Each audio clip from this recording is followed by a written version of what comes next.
Hi guys, welcome to week number 7 of System Administration course. We are going to talk about boot ups and shutdowns of Linux systems today. So this is going to be chapter number 8 of your textbook. You already know your textbook, so I have taken all the content from the textbook. Besides that, I have included some of the exercises, so we are going to do some exercises as always. You might not find those exercises in the textbook, so in addition to what we have in the textbook, I just wanted to give you some extra information on how you can work with the RC scripts, and this is what we are going to do today. I'm going to go through the theoretical part as always first. We'll finish that very quickly, and then I'm going to jump into some exercises. We are going to do 3-4 exercises today. They are not very big exercises, but I want to give you a general idea of how to write RC scripts and how you can use those scripts on your boot up and shutdowns. They can be very beneficial for you as a system administrator. It's very important to have some services running at the boot up and then running those services at the shutdown as well. This will give you a lot of flexibility, a lot of control over the system. So we are going to see some meaningful code today. Some of the code I'll just write for you guys to understand, which is not going to be very beneficial as a system administrator, but at least you will get to know why we do that, how we do that, and then we are going to write some stuff which is going to make a lot of sense. So we are going to do this today. Before that, we have done system monitoring as well, and we we have done some scripts as well. Using those scripts, we have done some system monitoring. Now today you are going to see how to use bash scripts and use them as a service for your boot ups and shutdowns. Um, we have gone through assignment number 1. I'm sure you have seen your marks as well. I have not seen any student coming back to me asking about the deduction of mark. As always, if you have any problem, if you think you deserve more marks and you got less marks, please visit me in my office hours and we can discuss about that. I can see students coming to me in other courses about this, so same thing for you guys. If you have any issues, you can always come back to me and we can discuss about the deduction of your marks if there is any. So we are going to have another assignment this week. It's not going to be a very tricky assignment. It's a simple one. If you understand today's lecture very well, you should be able to complete that exercise without any problems.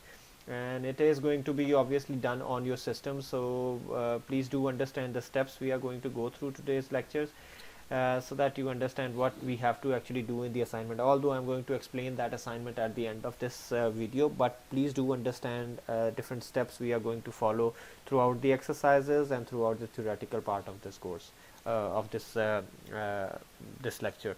So let's get started. We are going to talk about shutdowns and boot ups. Um, Now, booting and shutdown, we have talked about this briefly when we were discussing about operating systems in kernel, and when we were talking about some commands, and especially when we were talking about RC levels and init command, we talked about this. But let's talk about this in a little bit more detail. What they are, how they are done, how booting is done, how shutdown is done. So basically, whenever your computer starts, we call it booting. And why we call it booting? Because your operating system gets this information from the bootstrap. So since we are getting this information from the bootstrap, so that's why this name booting comes from here. Now, whenever booting is happening, what happens normally is a small piece of code is available in the bootstrap loader. That is actually the part of the operating system code, but since our master boot record in our hard drive, as we discussed in the hard drives lecture as well, it's a very small section. It cannot contain a lot of code, so we cannot put the code for the whole operating system in master boot record. So what we do is we put a very small piece of code, normally called a bootstrap loader. We put that code in master boot record of hard drive, that is used to load the operating system later on. So master boot record, we are going to discuss in coming slides as well. That is going to load this code, and this code is then going to upload the operating system code. So as I said, the bootstrap loader is stored in a hard drive at a very fixed location, and for all the operating system it is going to be there, but since we are talking about Linux, so for Linux that small amount of code will be stored at a specific location in the hard drive, and that is called a master boot record, as we discussed in our previous sections as well. So different computers, they do bootstrapping differently. For PCs, what happens is BIOS is basic input output system. It reads the first sector of your hard drive, which is called the boot sector. So your basic input output system, which we normally call it a small operating system as well. So it reads the first sector of your hard drive, whatever the first sector of your hard drive is. Normally it is called a boot sector. From there it loads up your bootstrap loader, which is available in that sector of the hard drive. So it loads bootstrap loader, and then bootstrap loader in turn goes to the addresses on your hard drive where your operating system is stored, and then your operating system is loaded. So the first thing that is loaded when your operating system loads, after checking all the device drivers and hardware, is the init program, init utility. If you remember, we discussed about init utility in great detail. And then after loading this utility normally logs in different users based on which interface you are going to see. Are you going to see a graphical user interface, or are you going to see a command line interface? So there are different run levels. If you remember, we have gone through all those run levels, and based on what is selected by default in different distros or distributions of Linux, that user interface is loaded. Normally it's a graphical user interface that is loaded by int. Now similarly, we have talked about booting. We'll go into the detail of booting in a while. Let's talk briefly about what a shutdown is. A shutdown is killing off all the processes. If there are processes running, we need to make sure that all these processes are killed properly or terminated properly. If a process is running and doing some important task and we just shut down without killing that process, then there might be some problems. For example, one of the problem can happen when the file systems are not unmounted properly. So your file system is your hard drive, your external drives. They need to be unmounted properly before system can go to shutdown. So it's very, very important to do that. If we don't do that, then some of the areas of your file system might get corrupted because they were doing something, and at that time shutdown command was executed and processes were not terminated, or a file system was not unmounted properly. It might create problem. That's why, for example, sometimes if you are writing to a file and the process is not terminated, so basically when you are writing to a file, it is made compulsory that when you write a file, you write to a file and then you close that file after writing the content to that file. If you are writing on a file and a shutdown command is given and that process is not terminated, your file will not be closed properly, and since the file is not closed properly, you might have some gibberish in your files, something you were not expecting from your file. So it's an important process when you are shutting down your operating system. That's why in recent operating systems, all this shutdown process is done by the operating system itself. Previously it was on the developers, but obviously the assembly level developers, they used to shut down these processes. But now operating systems are smart enough that those processes are all automated now, and everything is done by the operating system, and operating system makes sure that it terminates everything, unmounts everything before it actually terminates. That's why sometimes you might have noticed that your operating system is taking a little bit more time than the regular time to turn off. That is only because it is in the process of terminating some processes, or it is in the process of unmounting some of the drives. You might have also experienced that when you are turning off, your operating system is showing you a dialog box telling you that some of the programs are still running. They are busy doing something. Do you want to terminate them, or do you want to wait for them? So obviously, if you terminate them, then you might expect some unexpected results. If you wait for them to terminate on their own, then obviously it's a better way to do it. But yeah, operating system these days, they are smart enough. They know how to terminate the processes. They know how to retrieve the processes if something goes wrong. So yeah, operating systems are managing all these things very well these days. Let's talk about boot process a little bit more, and once we are done with this, we'll go to the practical part of it. So what we normally do is when as I mentioned, the BIOS, it all starts with BIOS. So as soon as you turn on your PC, the BIOS takes control of the system. And normally this process is power on self test. It is basically the testing of your system, if everything is right with your system or not, and it's normally called as post as well. So BIOS does an initial checkup of your system to see if it is doing fine or not. If everything is fine, it takes the first sector of your hard drive, normally called as boot sector or master boot record, which actually contains the partitions. From the partitions, so basically this is the process. So BIOS works with the first sector of the hard drive, which is a master boot record. Master boot record contains the partition. So from here, master boot record will pick up the active partition, whichever is the active partition. So if you have two partitions, C drive and D drive, and C drive, normally C drive is the active partition, it picks up the C drive, and then the operating system on your C drive is loaded. You might have different operating systems on C drive and D drive, so different operating system would load based on what is on your partition. So when you are booting from a hard drive, and this is what is happening these days, everything boots from hard drive.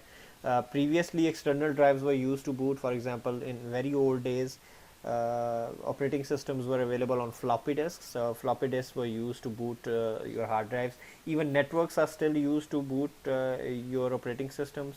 Sometimes CD drives, CD-ROMs are used to boot your operating system because your operating system is on CD drive. That is called live CDs, which is also available for Ubuntu. So if you want to try Ubuntu, you don't want to install your Ubuntu on your system. What you can do is you can run a USB drive or a CD drive, which is a live CD or live USB, and your operating system Ubuntu will run from that particular drive or CD-ROM instead of running from your hard drive. But mostly these days, for a stable system, booting is done from hard drive. When booting is done from hard drive, obviously it's very important for your system to check for the partition table and check for the active partition in there.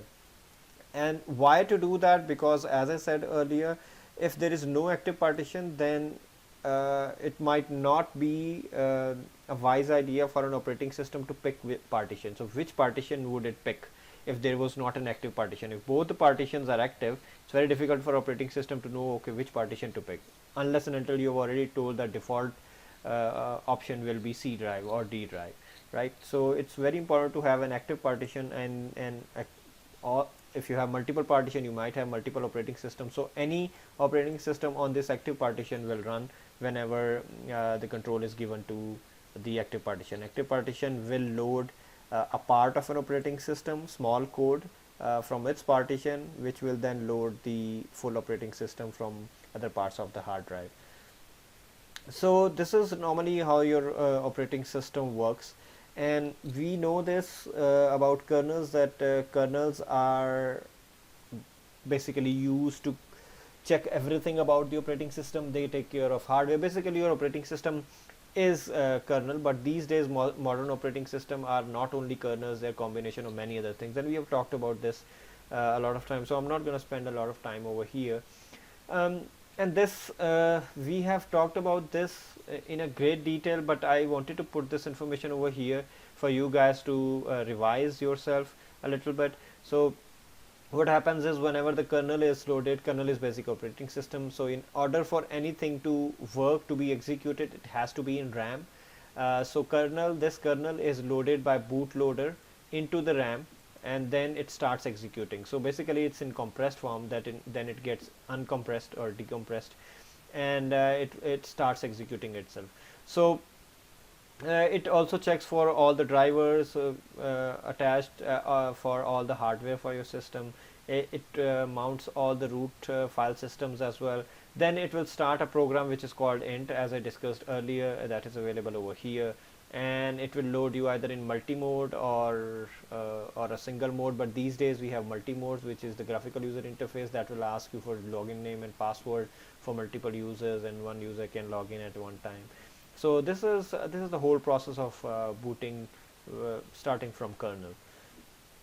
Now, bootloaders, as I said that whenever your BIOS gives control to your operating system, it has to give control to a bootloader, which is a very small piece of code of your actual operating system. Since in master boot record we cannot put a lot of code, we have to put a very small amount of code, and that are called bootloaders.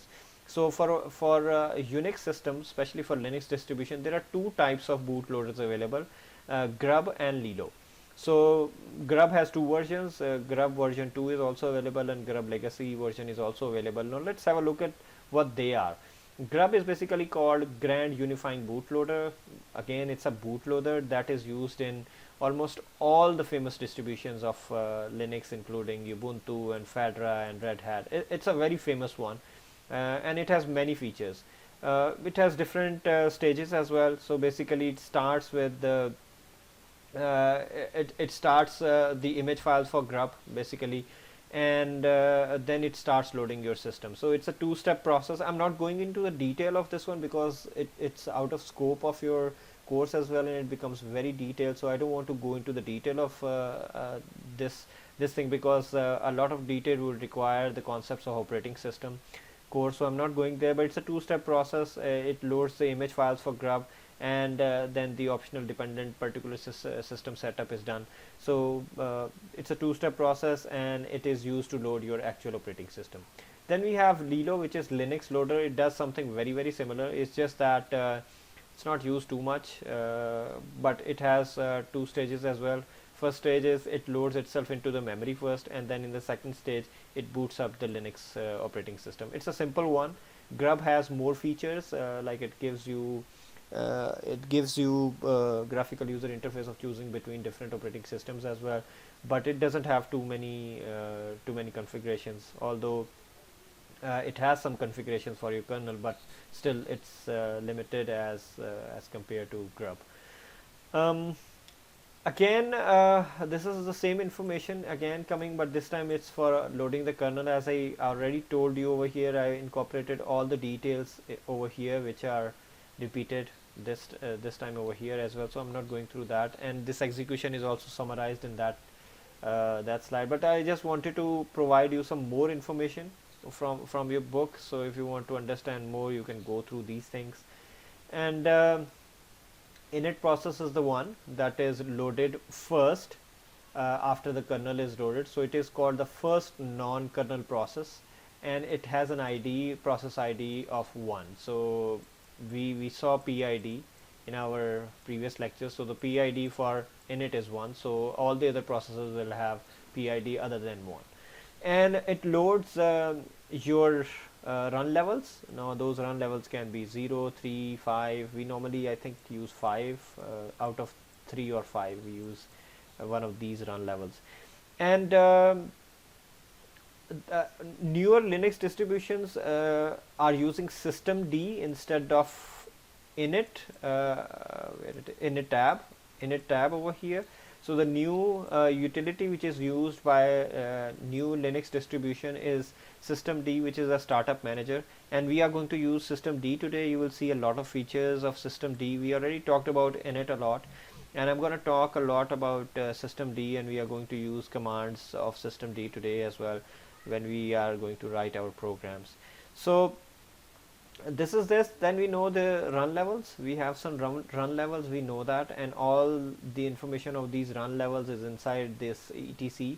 Now etc has something like this, rc.d, but now for the newer distribution, our path for etc, our path for writing the scripts for run levels is under systemd directly.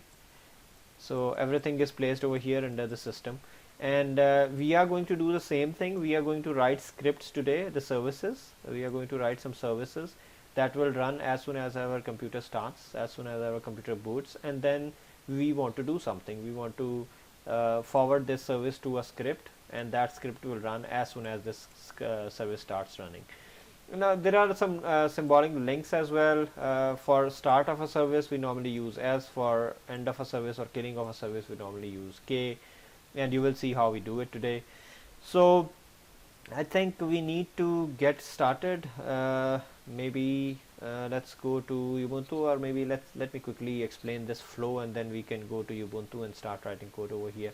So what we're going to do today is we are going to write a script today, and we would make sure that we create a service and give this service the path of this script. So whenever the computer boots, for example, if it's a boot service, so whenever a computer boots, this script of ours will start running. That can do some useful things, that can do whatever we want, and we put this service under, this is system D, by the way. This service we create, we are going to put that under this link. And once we are done writing the script, once we are done placing our service over here in this path, we run this command to start our service, this command to check the status of our service, and the output of these services are normally available in syslog. If you remember, we have gone through syslogs and we saw what is written in the syslog. And in order to stop the service, we use normally this command. If you see, we have a special utility, systemctl, which is for system D, as I discussed earlier, which is a replacement of init for newer versions of Linux. So these are the commands that are used to stop, start, or check the status of the services. Then we'll write our services, and you will see that services have different units. So unit will be one section, then there is an install section. You will see when I'm going to write these services, you will see, and I will explain in more detail what you can place over there. And in order to enable your service, we use an enable command. In order to disable your service, we use a disable command. And this is how your script looks like for a service. So if I want to create a service, this is how it looks like. These are some of the many sections inside a service, but these are some of the ones which are very, very important. You can use other ones as well, but I'm going to use only these 3 sections of your service. So the section starts with this bracket, and these are the keywords inside. If you put U small, it will not work. It has to be in this format. It's very case sensitive. So if you put U capital, N capital, I capital, T capital, it will again not work because it's case sensitive. Similarly for service, similarly for install. These are the section names, then they have to be in these brackets. And under these are the directives. So directives, in this case, I'm using a directive of description, which is giving me the description of this service. Or in general we call services unit as well, but since I'm going to use it as a service, I'm going to call it a unit or a service, and this is the description. You can write what this service does.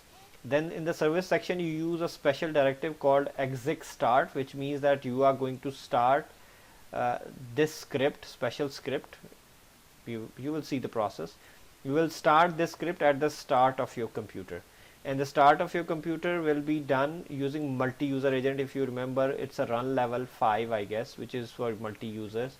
So these are the keywords also, so you need to make sure that these keywords stay like this.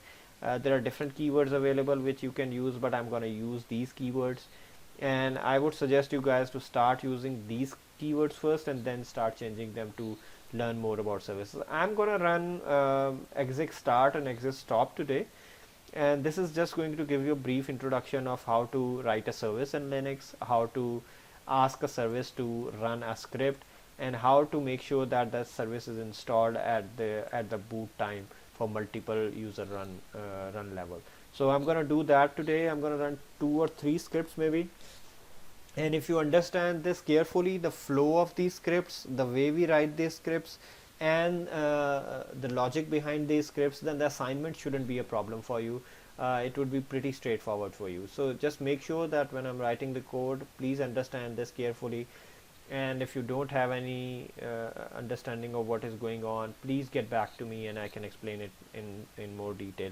A lot of information about RC scripts and services and bash scripts is available on internet as well. So if you want to get more information, you can get a lot of information about what else unit can contain, for example, what else service section can contain, what else install section can contain, and what other section of RC scripts are. But I'm not going to go into a lot of detail. I will just cover these three sections today, and I'm going to cover only two of the services, exit start and exit stop. So this is what I'm going to do. This is it for our theoretical part. Let's move now to our practical part, and let's get started with our virtual machine, Ubuntu. So I'm going to move to Ubuntu and we start writing some scripts over there. Alright, so let's start working with our services. What I'm going to do is, first of all, I'm going to write a script, very simple script, bash script, which is going to display hello world. And I'm going to write this script in such a way that hello world is displayed on the terminal. In this case, it's going to be displayed on the system log every 5 seconds. So I'm gonna echo it, and then I'm gonna make it sleep for 5 seconds, and then it's gonna echo itself again. Once I'm done writing this script, I will write a service unit. So I'm gonna write a service, and on that service, what I'm gonna do is I'm gonna call this script, and once I have called this script, I'll make sure that this script runs whenever I start my computer. So let's get started. First of all, what we have to do is we have to create a script. So I'm going to create a script in my temp folder. So I'm going to call it my service script .sh. Since it's a bash script, it's a script, shell script, so I'm gonna put it as .sh. And you know, whenever we are writing script, we started like this. So bin that dash bash, the path of that scripting language. And what I'm gonna do is I'm gonna run a while loop, and I want this to keep on running until I stop my service. So I'm gonna do something like this. So I will run a while loop, and let me do it this way. So I'm going to do it true, do, done, and I'm going to echo something. Let's do echo hello world, and I'm going to sleep this for 5 seconds. So let's save this, and let's see if this is running or not. First of all, let's check our script. There should be no error in your script before you attach it to your service, because if you're going to attach this to your service and there are errors, your service is not going to run. I mean, it is going to run, but your script is not going to run. So let's make sure that our script is running properly. So I'm gonna move to my folder, and before you run the script, you need to give this script your execution permissions, right? So we do something like this: chmod +x. I hope you remember this. And then the name of your script. In my case, the name is my underscore service underscore script. It ran fine. So let's see. So it is displaying this, and it is going to display hello world after 5 seconds as well, and it will keep on doing this. It will keep on doing this. So our script is running fine. We are done with writing our script, and the next thing is we are going to write a service, and that service is going to be something like this. So what we have to do is we are going to create a service file, and we will call our function, our script, inside that service file. So let's go ahead and create a service. So I'm gonna do something like this. So I will create a service file which is like this, and over here I have to put description of this file. So I'm gonna call this my hello world service. You can put anything over here, and then you have to, I'm just gonna follow exactly what we have over here, exactly same thing. I'm gonna keep it very simple. I'm gonna just follow the instructions given over here. So the next thing is the service section. So we are done with the unit section. Now we need the service section. Over here I need exit start, and you are going to put the path just like what we have over here. just like what we have over here. So we have to put the path of our script wherever our path is, wherever our script is, we are just going to put the path of it. So that's it. This service knows that I'm going to pick that script from this path and going to run that, right? So let's do that, and let's put the path over here. So the path for this script is something like this. So it's document stamp, and all right, so it says slash home slash, you need to put a full path over here, otherwise your service will be confused about what to do. And temp slash my underscore service underscore script, my underscore service underscore script dot sh. And we are done with this. Next section, as we saw in our PPT file, is the install section.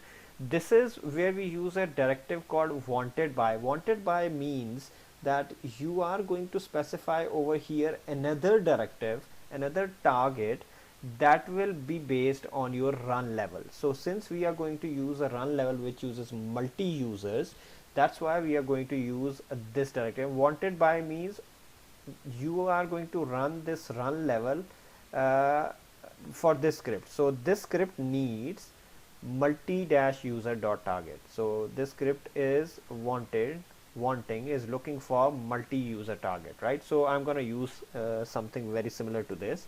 So we'll start with install block over here, install section. Wanted by is equal to we are going to put over here multi-user.target, and this is what we have over here, right? Multi-user.target, right? There are some other targets as well. I would leave it to you guys to look into those targets. There is single user target as well. There are other targets for socket also, so you can look at those targets on the internet, but for today's exercise I'm always going to use multi-user target. So this is what we have. We have to save this file, and let me save this file on my desktop. So I'm gonna save this file with some name. Let me call it my underscore first underscore service, like this, and we have to put an extension of service over here. Since it's a service, so the extension of this file has to be .service. Just like what we have for our shell script, we have .sh, we over here have .service, and I'm going to save it over here.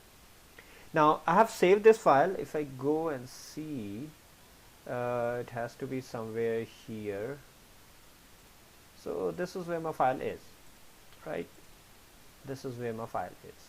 Now I have to place this file inside my, let me open another one.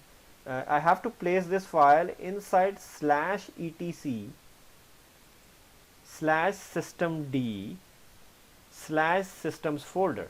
I have to place that service over here. So all of my services are over here. So I have to place my service over here. This is what was mentioned in the slides as well. So we have to place it here. It's systemd.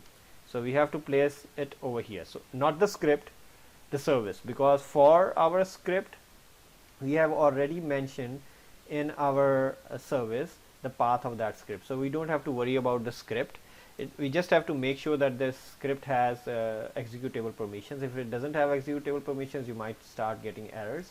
So that's what I said, that before actually giving this script to the service, you have to make sure that your script is running fine without any errors, and it has executable permissions, and this service is going to execute it.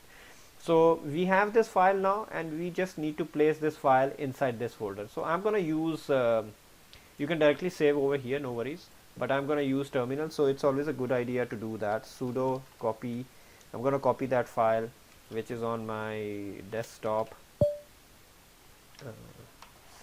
/desktop, and the file name is my underscore first underscore service, and I'm going to put that in etc/systemd/system. I'm going to place it over here, and since this folder needs sudo access, root access, to copy paste anything over here, that's why I use sudo over here. So you copy paste over here, and my file should be here. So this is my file which I just created. So I have done created my service, I have done created my script. What I have to do now is, as per our PowerPoint, we have to start this service and we have to check the status of that service, right? And we can stop that service, then we can enable and we can disable that service. So let's first check the status of this service. So in order to check the status of this service, I have a special utility which is systemctl status and the name of the service. So my service name is my underscore first service. If I do this, it will tell you the information about this service. So it will tell you that the name of your service is my hello world service. If you remember, I wrote that my hello world service like this. So this is what this utility is showing you, that this is the name of your service and it is loaded from here.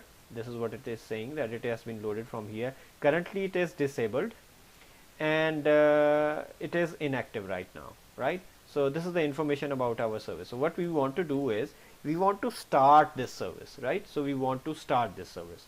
So if I want to start this service, what I have to do is I have to make sure that I run the systemctl start command, right? So what I can do is I can do that and I can check if it's working or not. So let's do that. Systemctl and start what? Start my service, the one I just created.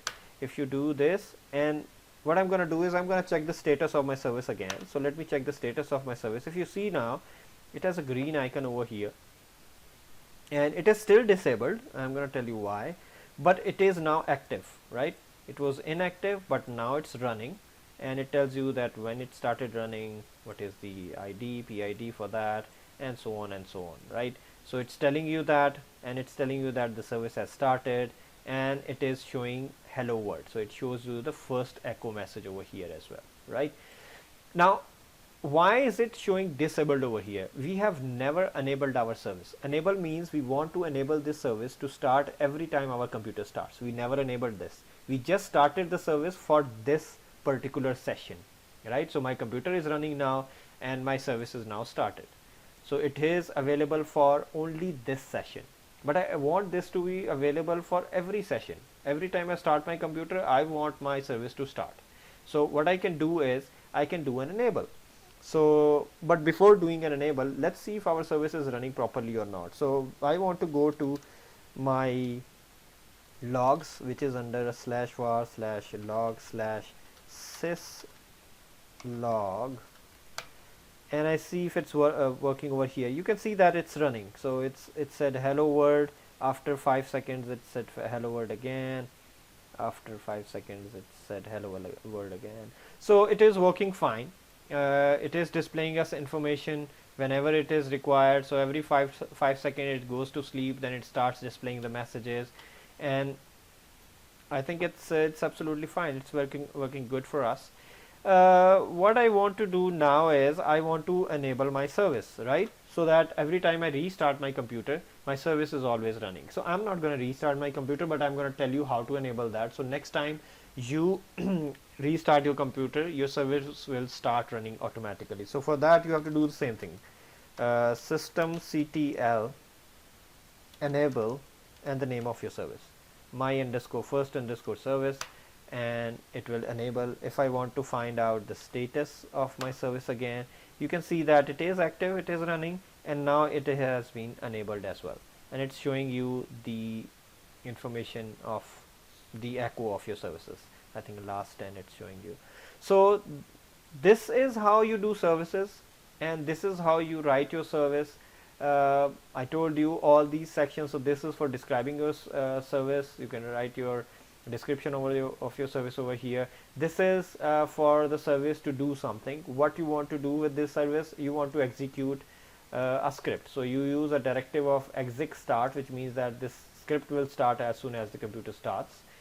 And install means it will start, it will be associated, this script or this service will be associated with multi-user run level, right? Since we are modern operating systems are using multi-user target, multi-user run level, so I am using multi-user run level over here. So what it does is, as soon as init command or systemd command at the beginning, whenever, if you remember, This is what I told you. Whenever your process starts, the init is the first process that starts after kernel is done. So as soon as our init, which is now system D, is loaded, our service will be the first one to be our service will be loaded that time. Our service will start working from that time, right? But not necessarily it has to be the first service to run. It depends what other services are, what are their preferences, and so on. So we can see that our service is running, and whenever I restart my computer, I don't have to restart my service. It will be restarted automatically since I have enabled that service. But since this service is not making any sense, it's of no use, what I'm gonna do is I'm gonna stop it, I'm gonna disable it, and maybe I'm gonna remove it, right? So how to do that? So first of all, what I want to do is I don't want this service to run every time my computer starts. It's not making any sense to me. This is a very simple way of creating a service. I just wanted to show you that, but I don't want this to run every time my computer is running. So what I'm going to do is I'm going to do system ctl, and I'm going to disable this service and the name of my service. So when I disable this, and if I see the status of my service again, it is now disabled, right? It is running. I don't want it to run now. I want it to, because you can see that it will keep on running. So it will be running in the background, just using my resources for no reason, and I don't want that. So it is running for no reason. I don't want that. I want to just get rid of this service to get back some of my resources. So what I'm going to do is I'm going to stop this service, and I'm going to stop my service doing something very similar. So I'm gonna say systemctl and stop my service, and if I go and see the status again, you can see that it's now inactive. It's white now, it's not green anymore, which means my service is not running anymore. So this is how you work with your services. This is how you create a simple script and give it to your service to work on that. And yeah, that's pretty much it. What I'm gonna do is, and since this service is available over here in my system D, I don't want to load this folder with too many services which I don't have a need. I'm gonna delete this service as well. So what I'm gonna do is I'm gonna delete this service. So I'm gonna do, you know how to delete a file, right? So I'm gonna use this. I will delete it from system D, system slash the name of my service, my underscore service. I'm gonna delete that, and my service is gone. I don't need it anymore. It's gone, right? So this is how to do a simple service using your script. I hope it is making sense to you. I hope you understand what is going on. Please pause this video and try to run a couple of services on your own before you actually move further. So create some scripts, run your own service, try to enable it, try to start it, try to stop it, try to disable it, and check the status of that. So pause this video and try to do this. I'm gonna move forward and gonna create maybe one other service, right? So what I'm going to do now is I'm gonna use maybe something else. Okay, so what I'm gonna do is I will just display the current time, right? It's not gonna be of any use, but let's do for practice. So current date and time is, and because I want you guys to see how you can use different variables in the scripts, and that those variables can be used over there. So I'm going to use a date variable. It's a built-in variable, and it will start displaying you time. I'm going to keep 5 seconds. Don't want to just keep running this loop for no reason every second. I'll just make this sleep and then run this loop again, right?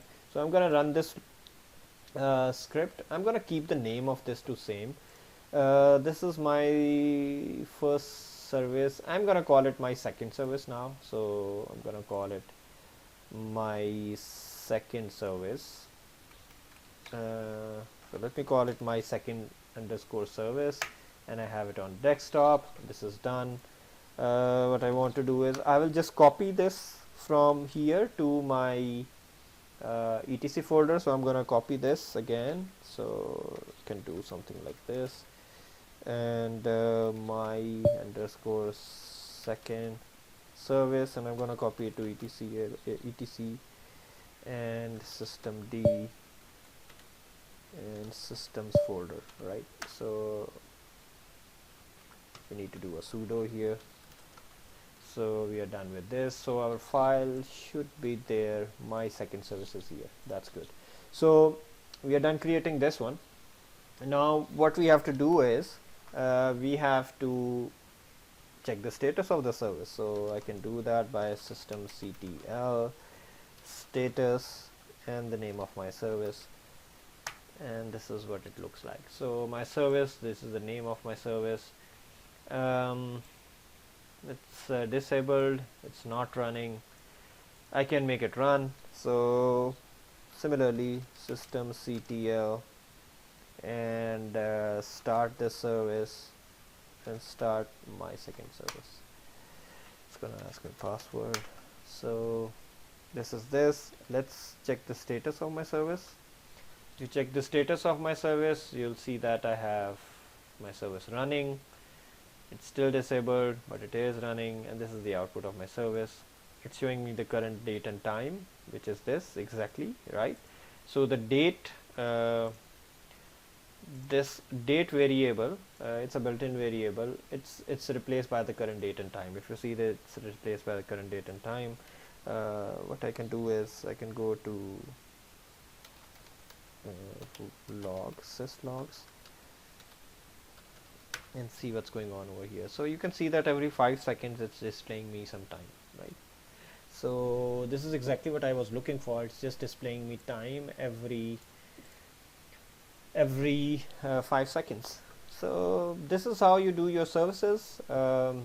Pretty simple. I did not do anything extra. It's just very simple. I just changed this to a variable. Now I'm gonna do the same thing. I'm gonna stop this service because it's gonna eat up my resources. So for that I'm gonna do this system ctl. I'm gonna stop this service first. Since it's not enabled, I can just check the status of this service. So it's disabled. Now it's not running anymore. What I want to do is I might not want to keep this service over here. I want to delete this service, so I can use the same command.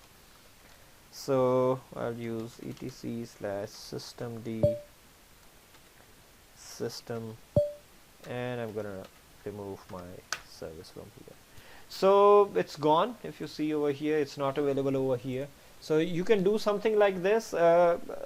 These scripts are pretty handy. They are quite handy when it comes to doing stuff automatically. You want to automate some things at startup, you can do it. You want to do something at the shutdown, you can do that. This is what we're going to do next. So we are going to create a script which will do something on shutdown of the system, right? So there are many other things that you can do with these services, but I just wanted to give you a kickstart on this, how to do it. There are other different services that you can use. You should explore those services on your own. I'll leave that to you guys, so please try and do that yourself. I'm going to do a startup service and a stop service for you, and I'm going to give you a couple of more exercises of how to do stuff, but I'm going to stop after that, and then you can continue exploring different things. Do some research, go to internet, find stuff you can do. And at the end of this lecture, obviously I'm going to give you an exercise, an assignment. That assignment will give you some more understanding of these start and stop services, and if you don't understand, obviously you can get back to me. So what I'm going to do is I'm going to write another service.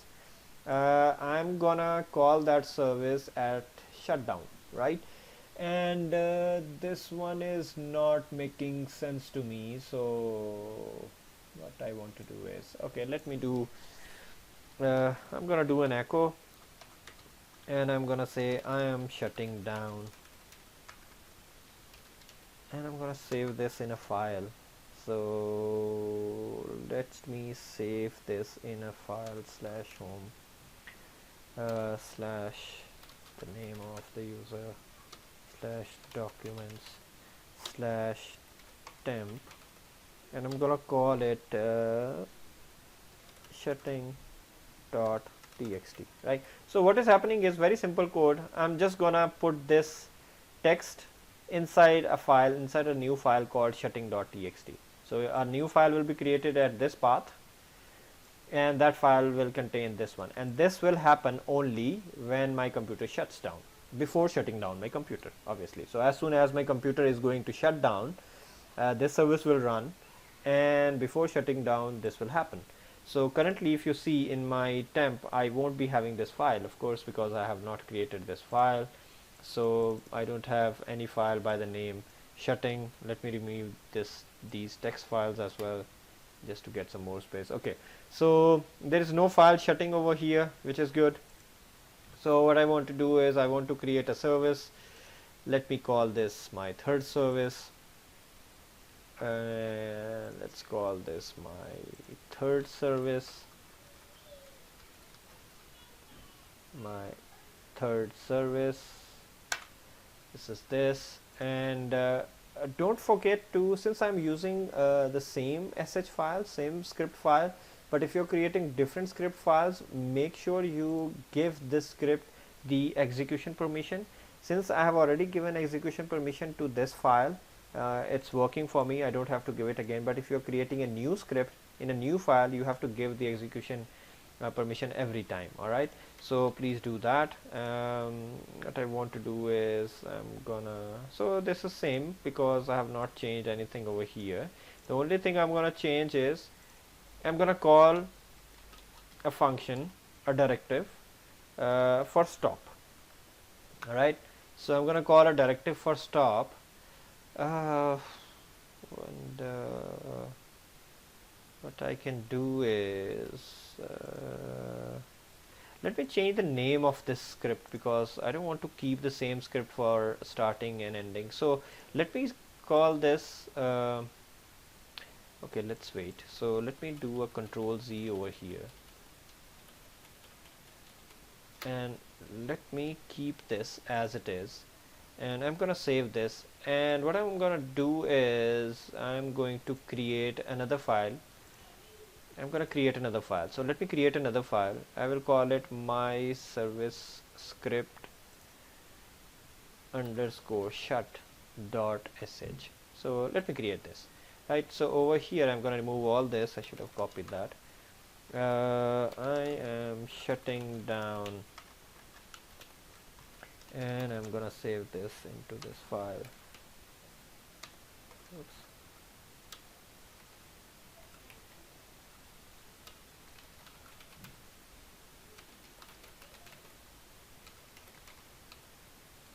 Shutting.txt. Alright, so this is what I have. This is my script. What I have to do is I just have to give execution permission to the script. So I am in the same folder, so I'll give the execution permission to this, and the name of this is my service underscore shut dot h. So that's it. I'm not gonna run this, because if I run this, then the file will be created and this input will go inside this file. So I don't want to do it now. Instead, what I want to do is I want this service to do that for me. So I'm going to copy this and change name of this script to underscore shut. Right, and this is stop. So this is start. This will run at the start. This will run at the shutdown, before shutting down. Okay, so I keep it like this. Rest of the things are like this. Let me change this to my shutting service.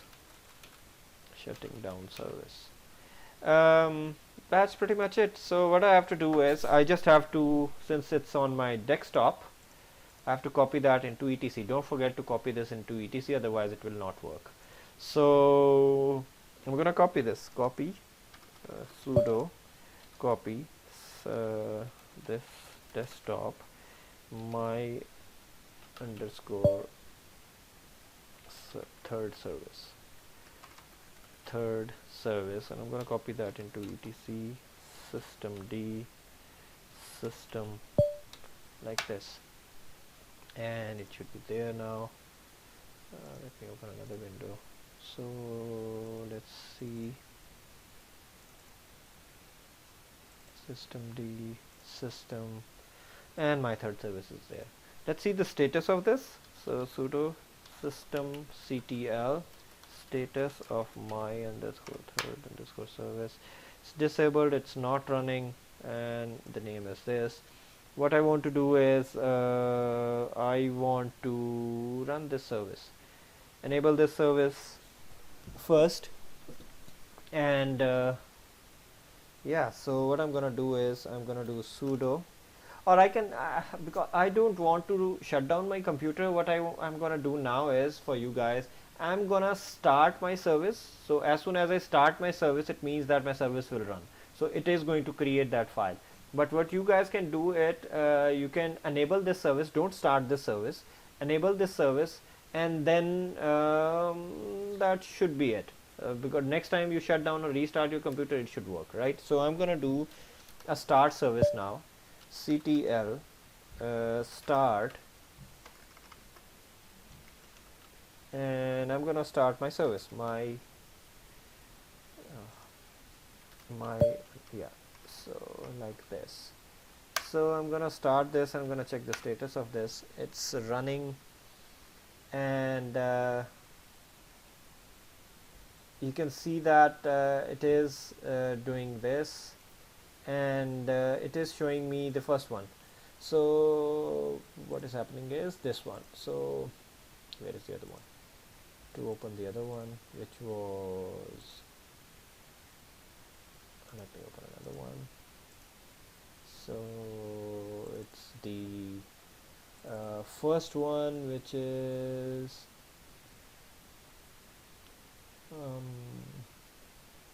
where is my file? This one is my service chart. Yeah, this one. So this one. So what it is doing is, it's running at the start. Whenever the service starts, it's showing me this. Whenever the service stops, it's going to show me this, right? Not show me this, I mean, it's gonna do that. So what I'm gonna do is, I'm gonna do a stop here, and I'm gonna check the status of this, and you can see that it was running like this,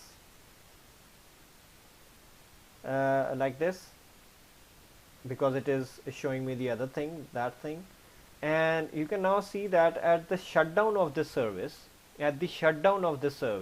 it has created for me this file, which is saying I am shutting down, right? So it has automatically shut down the service. So this is exactly what is going to happen. So what will happen is, you don't have to stop the service. As I said that I'm not going to restart my computer. You don't have to stop the service to get this file created. You can just turn off your computer. So as soon as your system is turned off, your services are turned off, right? Your processes are terminated.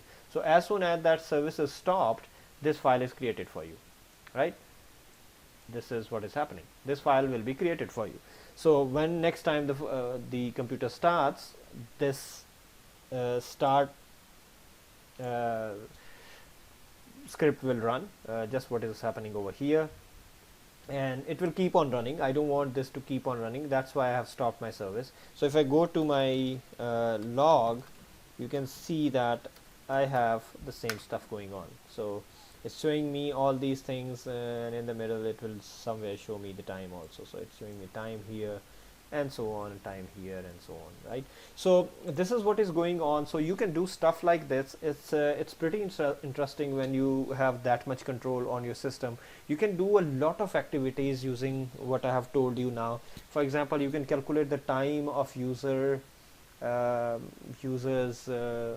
usage of computer. For example, if this computer is in a lab and you are system administrator of a lab, what you can do is you can write a script that starts as soon as a user signs in. For example, if a student signs in the computer, you can log the current time of the user at the start, like what we did over here. This will be the current time. Maybe save that in a variable, or save that in a file. Maybe save that in a file because it will then stay there and you can get the value from there. So get that value from the file. So once you get the file, once you have this value of the current time, the first current time, you can take just the current time. You don't have to run this loop. Just run this current time, save that current date and time inside the file. So you will have a file just like this, not shutting, maybe you can call it anything, and you save that time over there in that file. And at shutting down, you can retrieve the information from that file, wherever that file is, retrieve the information from this file, and then display that information, or do some maths of subtracting date manipulation, right? So just subtract the date and time from the time user shuts down the computer, minus the date and time when he started the computer, and you will get how much time user has used the computer for. So you can do stuff like this. You can also maybe there are millions of things you can do, many useful things that you can do, and I will leave it to you guys to do that. What you can do is you can also work on giving certain bandwidth to the user. So for example, you have the internet and you can write a script.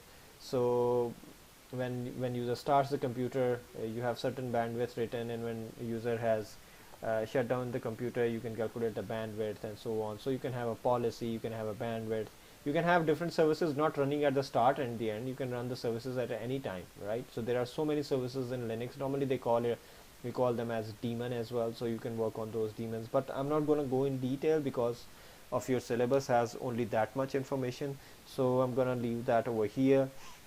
What else I can do is I can maybe do one more exercise for you where I can just calculate. I'm not going to calculate. What I'm going to do is like what I just told you. So I'm going to take some information, store it in a file when the computer starts, and then when computer ends, I'm gonna maybe read that file and save it in another file, right?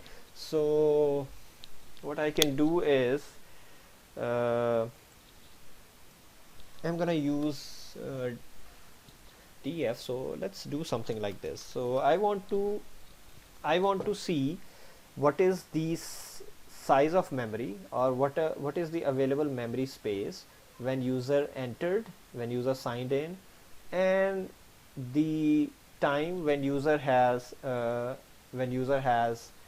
signed out from the computer, right? So we can use a command df. So I can do something like this /dv/sdf5. this will give us the space, right? And then I can find out from here any of these parameters. For example, if I want to get available space, I can do that. So I can do something like this, use an awk and second row, since I'm looking for second row. Then over here I'll do print and do, what is this, number 4, I guess, yeah. And this is going to return me this value, the available value, right? We did this last time if you remember. So I can do something like this and get that value in a variable, or place that value maybe in a file. So I can do that. So maybe let me copy this over here, and what I can do is value is equal to $sign. Inside this I can put this, right? And let me see, echo value, just to make sure if this is running correctly or not. So this is what my service script sh. Okay, so I'm gonna do my service script dot sh and run this, and it is giving me the same value, right? Okay, that's perfect. So what I want to do is I want to get this value and maybe save it in a file. I want to save this in a file, and next time at the boot, because I mean running through variables between different values becomes very difficult. But what I want to do is I want to save this value in a file, right? So once I save that in the file, and this script is going to run at the start of my computer. So as soon as my computer starts, I want to know what is the current space, what is the current available space of my hard drive, and I want to take that value. I get that value, I save that value in a file. I'm going to save that value in a file somewhere in my temp folder. So I'm going to do that inside my temp folder. Let me call it space available underscore space dot txt, right? So I'm going to save this file over there. So what will happen is as soon as my service starts, or maybe my computer will start my service, as soon as my service starts, uh, the value of my current available disk space will be stored in a value variable, and value that variable will be stored in a file. So a new file will be created that will contain my current available space, right? So this is what I want to do. Now what I want to do is I want to again create a service that does this. So I'm going to make this new file. I'm going to call it my last service, my last underscore service. So let's call it my last underscore service. So what I'm going to do over here is, this is my, let me close the other things. So this one I'm going to change this as well. So I'm going to keep this. This is what I'm going to keep. I will keep it like this, and I'm gonna, since it's my service underscore script, this is being called by my service, I'm gonna create another script. What this script is going to do is, what this shutdown script is going to do is, it's gonna read the value from this file, and since it's shutting down that time, and save that value in another file. I mean, you can do something meaningful out of it.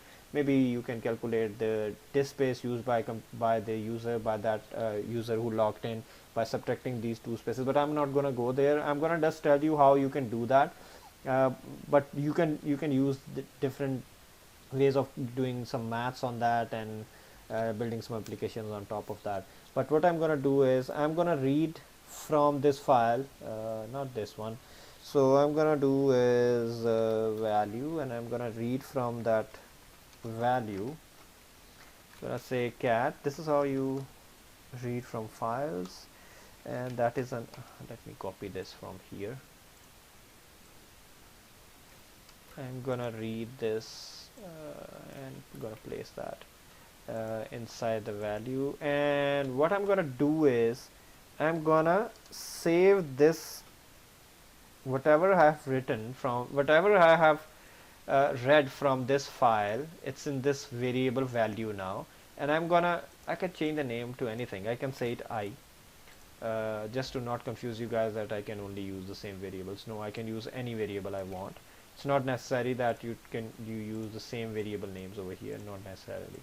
So, and I'm going to put this, I will read this value whenever the computer is shutting down. I'm going to read this value of available space, and I'm going to save that in an I variable. And that I variable, I am not going to echo that. I'm not going to display on the terminal. I'm not going to do anything, but just that I'm going to save that in another file.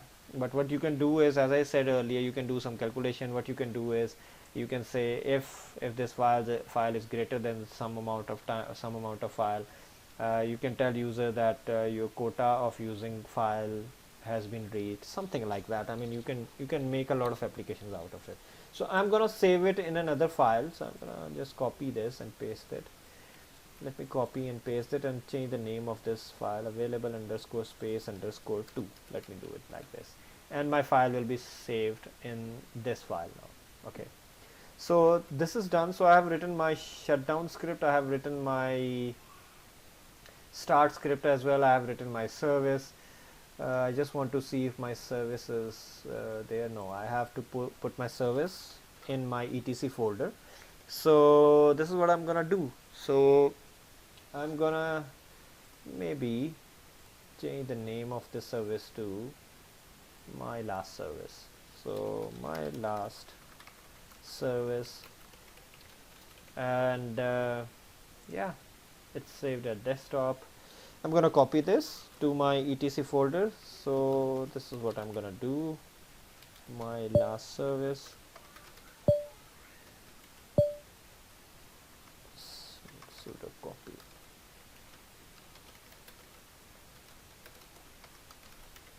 Last service, and I'm gonna copy it into etc /systemd/systems folder, and I have to put a password over here. It's copied now. If I go and see that, my third service, where is my last service? Yeah, my last service is here. I just have to run this service now. So I'll do the same thing, systemctl. Let's check the status of the service. My last service, it's not enabled, it's not running. I'm gonna run this service now. So let me start this service. I'll start my service and check the status of the service. My service is still not running, so maybe there is some problem. My last service, it has succeeded. So let me see if that folder is created or not. So let me go to document temp.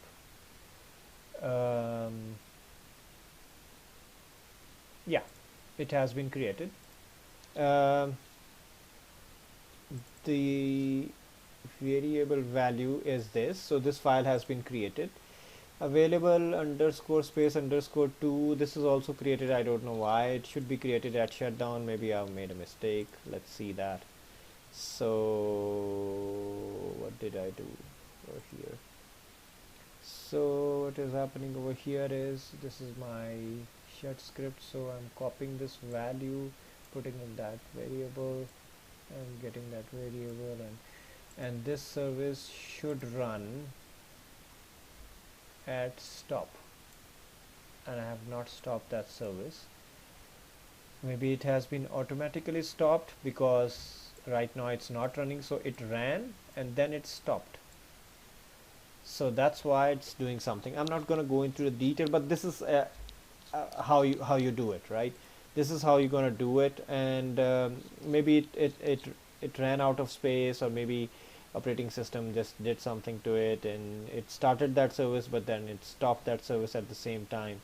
So I mean, something has happened, so I'm not going to figure that out, but this is the way how you do it. You are going to maybe use a file as a container of some variables, some values, and use those values to do something, and then you can use another file to do something on that file as well. So this is how it works, and this is how you play with your services.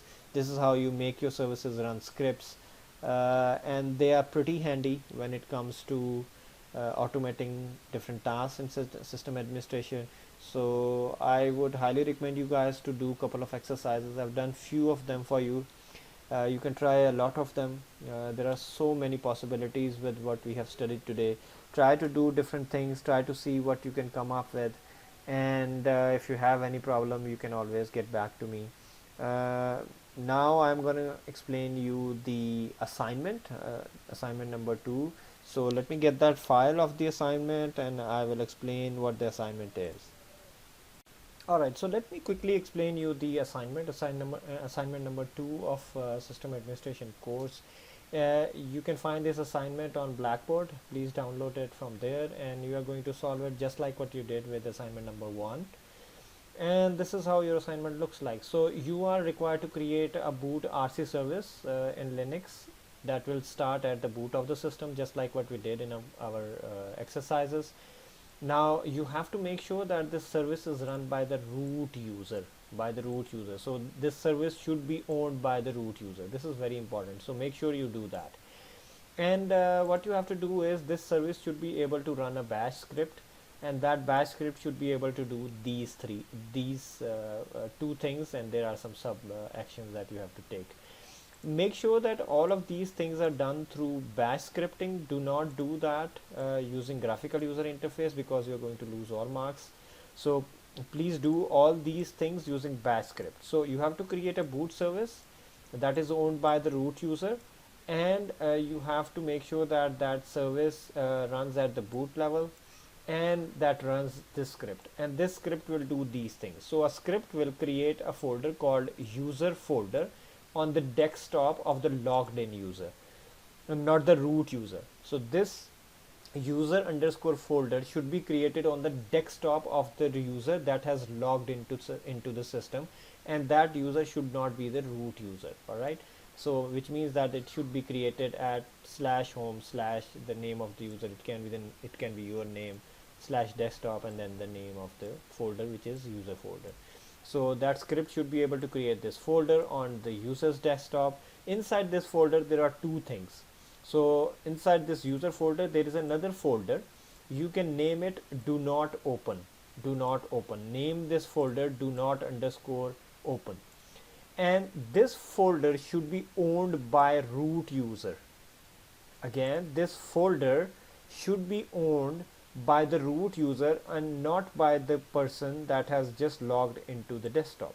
Alright, so this folder should be owned by the root user and nobody should have access to this folder. This folder is still visible to the user who has just logged in, but then that user who has logged in cannot open this folder. So if user opens this folder, if user tries to double click this folder, there should be some error of permission denied or something, right?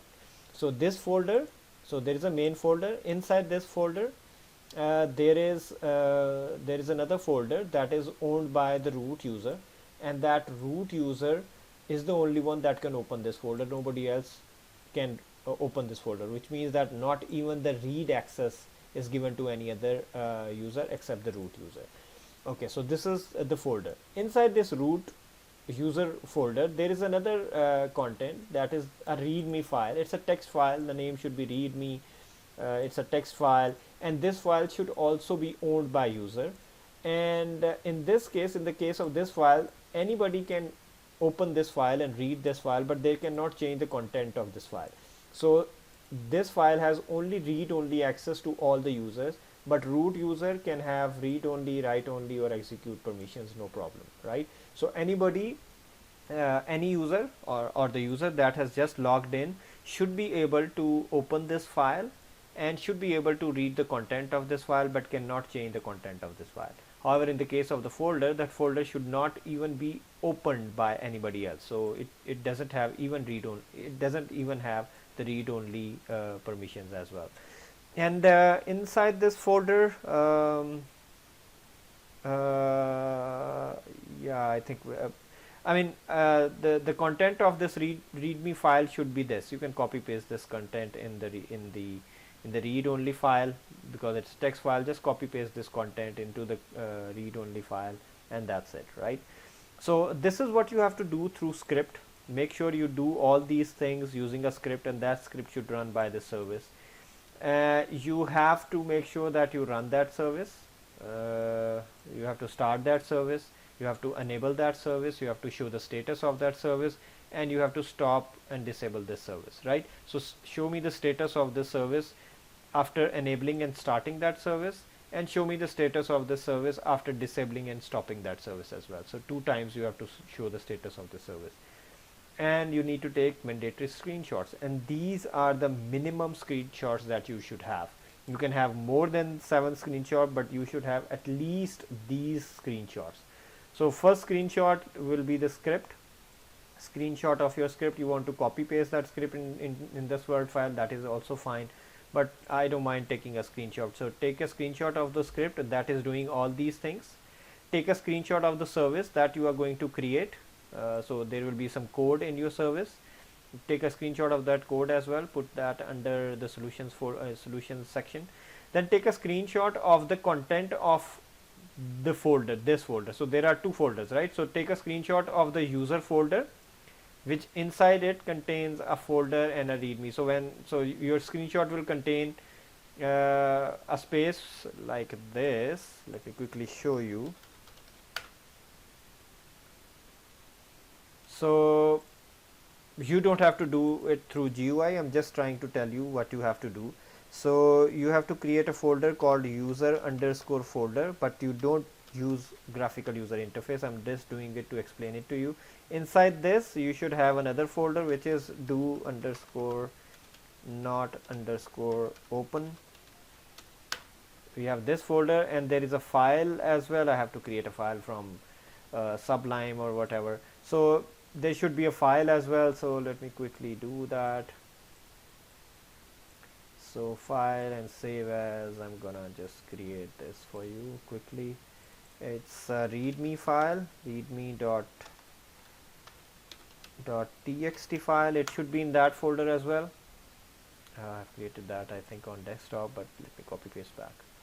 So you have to have this file inside this. So you have to take this screenshot as well. This screenshot which contains the content of the user underscore folder. Inside this file, you'll put the content. Use a script to do that. Everything should be done through script. This folder should not be able to open. So you should show me the permissions to this folder. Either you can right click and do properties and show me the permissions like this. Take a screenshot of this thing if you want. So take a screenshot of this for the folder. Either you can do something like that, or you can go to terminal and show me the permission of this. No problem. Also show me the permission of this one going through properties like this. Either you do it this way, or you can go to terminal and take and just display me the permissions of this whole folder that will contain permission of this one and this one by doing something like this. So just want to make sure that you guys don't make any mistake. So cd user underscore folder. So inside this folder you can show me the permissions like this. So you can take just a single screenshot that contains the permissions for do not open. I can see the permissions here, and you can show me the permissions for the readme also, which is also over here. So you can just run this command for the root folder, for the parent folder user underscore folder, and it will give me the permission. So you can take a screenshot of this one also. So just take a screenshot of this one, which will fulfill the requirements for number 3. So it will fulfill the requirements of number 3. Then you have to take a screenshot of the running service. So remember we did some exercise where we ran the service and it showed us the green mark and telling us if the service is running or not under the status. So take a screenshot of the start command that starts the command, then show me the status of this service. When you take the screenshot number 5, your service will be running and should have something green. It will show me the name of the service and so on. Then enable the service as well. Do enable of the service before actually taking the status screenshot. Enable the service as well. So I should be writing over here screenshot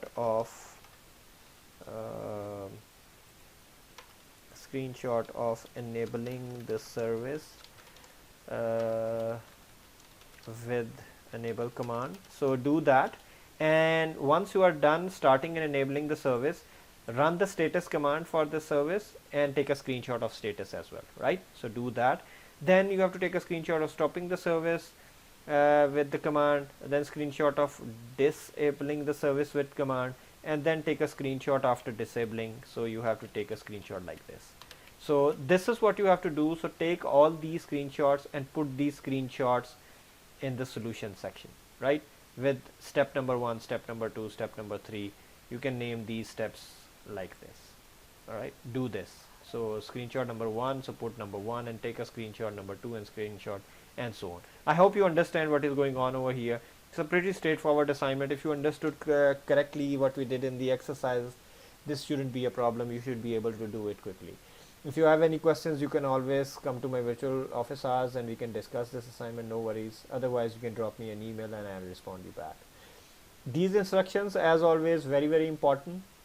Don't forget to write your name and ID, guys. Please do not do that. Don't miss that. Write your name and ID on the top page over here. If you don't know, this is the page. This is the first page. You have to write your name and ID over here. Please do not miss that. Write everything in the solution section. So don't put everything in the question. Don't do this. Please put everything in the solution section, because some students put stuff here and there and I have to find that out. It's very difficult for me to trace what you are doing. So put everything inside the solution. All right, put everything. Your answer should be here. Okay, the next thing is it's 10% of the total grade. So do good. It's not a difficult assignment. It's just easy marks. Please make sure you do it properly. Don't miss any marks. Do not miss any screenshot. You miss any screenshot, you lose marks. Please do not do that. Do not miss any of these screenshots. Do not miss any one of them. They are all mandatory screenshots. Permissions of files and folders should be clearly visible. As I told you, based on this, there is no way I can see the permissions of your files and folders unless and until you take a screenshot for me. So take a screenshot that clearly shows the permissions for your files and folders, right? As I told you, I just showed you how to do it. So please take a screenshot and the permissions should be clearly visible. Um, Two similar assignments will get 0. Obviously this is not a group assignment, so everybody should do it on their own, so make sure you do it on your own. uh, do not submit through emails. You never did that, but please always submit on Blackboard as you did in assignment number 1. So please upload your assignments on Blackboard.